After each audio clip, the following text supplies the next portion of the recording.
Hello guys, welcome back to my channel. It's Evan here again. I am so excited to have you guys back, and there's good news, guys. We have increased in number. I am so happy. So I don't even know, originally when this channel started, to be honest, I did not believe, I could not imagine having the number of subscribers I have now. So thank you so much for subscribing. And if you're watching this video and you have not subscribed yet, as in today I decided to doll myself up, do some makeup, look pretty, as in I always look pretty, makeup or no makeup, as in, but I decided to like do some finishing touches to my face and then come and encourage you to come and join the family. So if you have not subscribed, please, what are you waiting for? Please click the lovely, cute, beautiful red button and hit the bell as well to know anytime I upload videos. I'm very sure people are wondering where I am in my house, but I am in the garden, as in, so the weather is perfect, which is very unlike UK weather. But and they have finally cut the grass, as you can see behind me. But so I was like, let me shoot this video in the garden, and it's kind of like a food video because, as you can see with the title, it's about food. But I was like, we are doing it outside today, guys.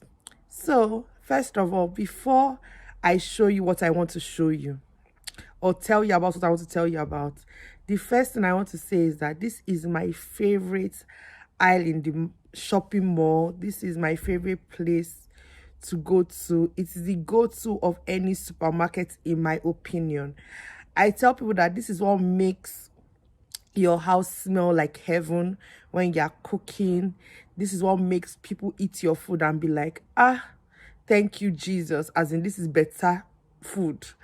This is what makes people come back to your parlor or your dining table, depending on what you eat in your house, and say, can I have some more, please, as in the Oliver Twist way. So I am going to be showing you what I normally have in my spice bucket. I showed you guys my spice bucket in my turkey video. I'll be putting a link in the description box in case you have not seen that video. But I was like, people have been asking me, oh yeah, tell us the spices you used to cook. And I'll be showing you the major spices in my bucket.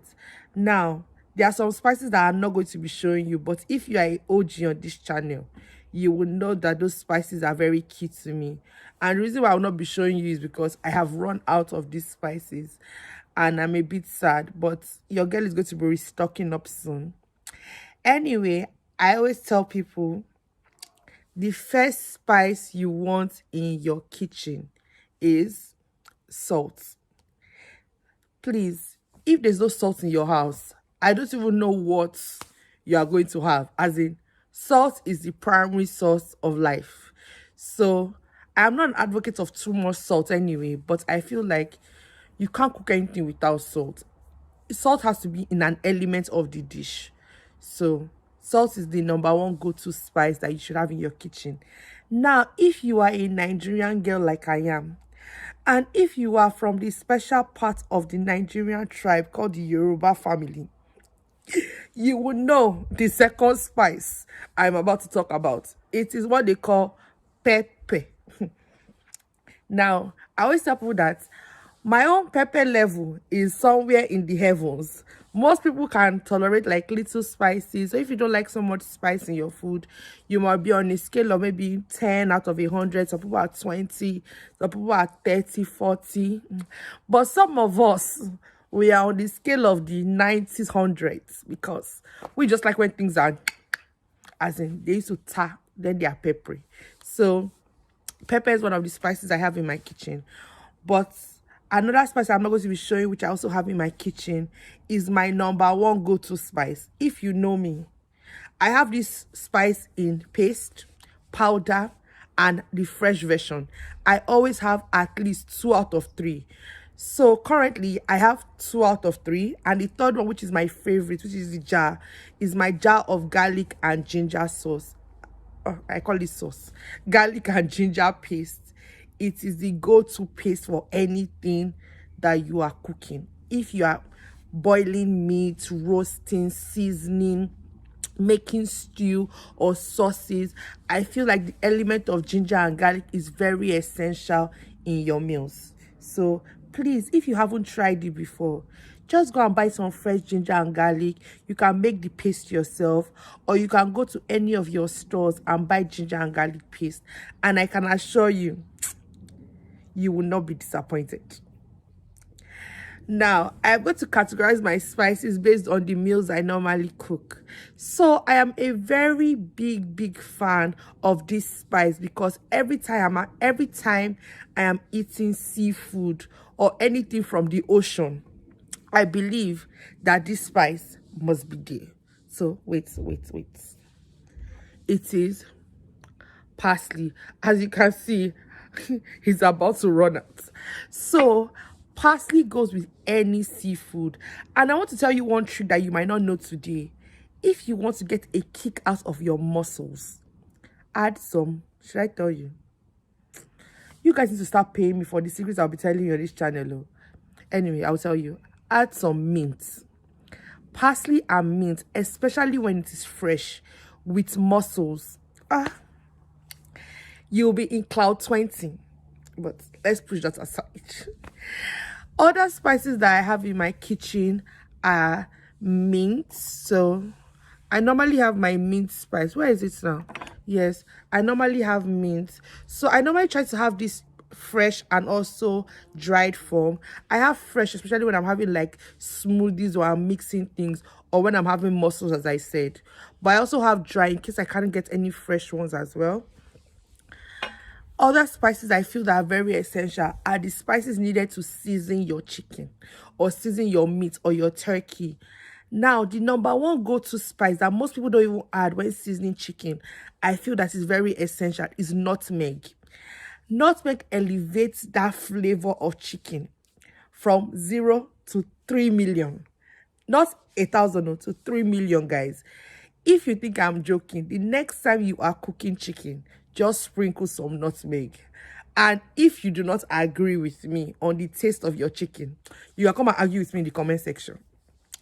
Another spice I feel is very essential when seasoning chicken is coriander leaves. So I'm not a big fan of curry, but then I do like the biting effect of coriander leaves. You could get some fresh ones here in the UK, but when I was in Nigeria, I hardly used to get fresh ones. So I used to buy the dry form, and I feel that they are still as good. So try them, guys. Another spice I feel that is very essential in your chicken roasting or chicken mixing is what they call paprika. As in, paprika is like pepper, but like mild version of pepper. Some people say paprika is hot, but I really do not agree with them because I have a very high spice threshold. So paprika is like just a teeny willy little dash of spice that you have in your food. So I normally have paprika, and I use the smoked version of paprika, and I mix this with my Nigerian and Cameroon pepper. So normally when I buy paprika, I mix them in a bowl, and then I fill up my paprika bottle. Another spice that will make you say, what's going on? What is going on in my chicken recipe? This is not a normal spice that people throw in, except they want to have that, I don't know, fire smoky feeling.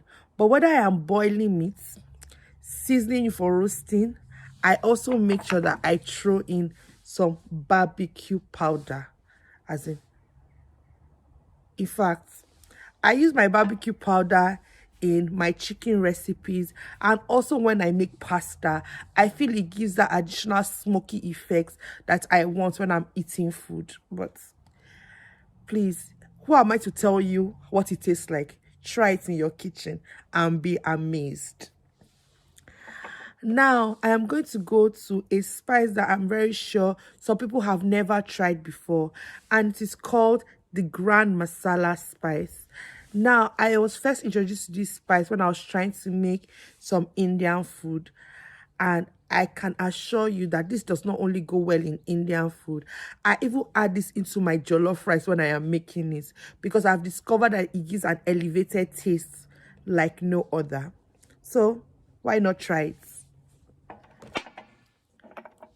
Another spice I feel like people need to be introduced to, and I want to be giving a big shout out to my grandma, or my she's not really my grandma.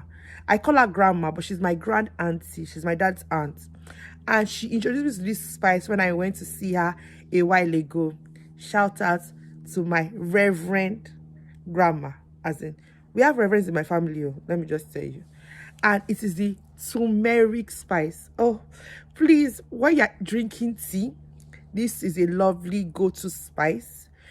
When you are making fried rice, you can dazzle it inside.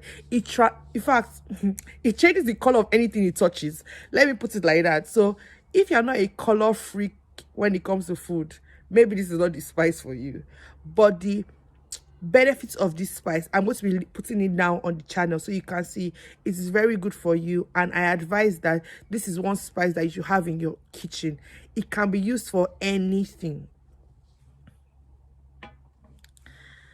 Now, my special spice, I was telling you about them.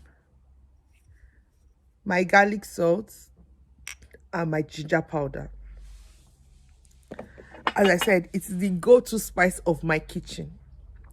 If it is not in the food that I am cooking for you, maybe I don't love you that much. Let me just tell you. If I cook something for you, except you do not like it though, if you come to my house and I'm cooking for you and you do not smell the smell or do not hint the taste of this spice, the love I have for you is not really strong. I'm sorry to tell you. Maybe on a scale of 1 to 10, it's like 8. But if I love you, then you will know when you taste the food that, she added this extra hints. Another spice I feel that is essential, and I recently started using this spice when making my chicken meatballs. So I am going to be posting my signature chicken meatballs recipe one of these days. And this recipe will blow your mind. But one of the secrets in that recipe is my ground cinnamon. So I tell people nutmeg, roasting chicken meatballs, cinnamon. It goes in hand. I'll be introducing all these spices to you as I go on in my food vlogging days. One of the things I would like to tell you is that all these spices, if you can get them fresh, even better. But if not, if you live in a country where you cannot get them fresh, or they are not naturally grown in those countries, therefore they are very expensive, you can always get the dried version. As in, there's nothing about dried version. There are many things I never knew. Okay, let me not say I never knew that they were fresh, because definitely I knew they were fresh, but I had never seen them in their fresh elements until I moved to the UK. And I still was very creative in my kitchen when I lived in Nigeria. So if you want to see more videos like this, more videos about food, more videos about my spices, my spice buckets, things that I normally use, there are a lot of spices I also use that I have not discussed here. I'll be listing them, like my stock cubes, my white rice vinegar, my red wine vinegar, and other things like that, chipotle sauces and things like that I also use when I'm cooking. But those are not my everyday go-to spices. These are mostly my everyday go-to spices, and I use at least every spice I have shown you at least once or twice a week. Now that tells you how many times I actually cook a week, because your girl here likes fresh food, unfortunately, and believes that the fresher the better. So, but if you want to see more videos like this, you want to keep on seeing my pretty face, discussing topics that you would enjoy, showing you food that will make you hungry and salivate, please don't forget to come back. Don't forget to bring your friends and your family along, because this channel will continue to blow your mind. I hope to see you guys in my next one. Have a lovely week ahead. Bye.